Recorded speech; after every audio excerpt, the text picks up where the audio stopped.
मेरी कुर्सी जाती है तो जाए, इमरान खान से छुटकारा ज़रूरी है। मुर्तज़ा वहाब की गुफ्तगू। कहा, स्पीकर कौमी असम्बली ने आईने पाकिस्तान नहीं इमरान खान का साथ दिया। स्पीकर ने अपनी गैर जानिबदारी मशकूक बनाई। हमें शक है कि स्पीकर इमरान खान को बचाने के लिए कुछ भी कर सकता है।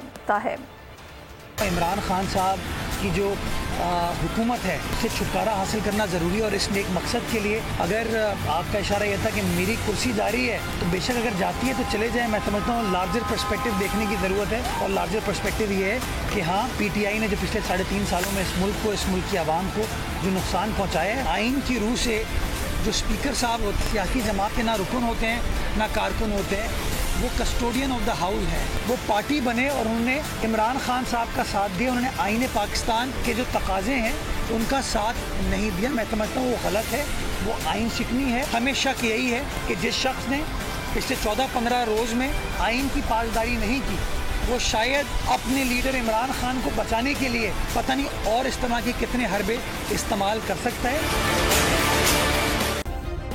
सब्सक्राइब करें और बेल दबाएं ताकि कोई खबर रह न जाए।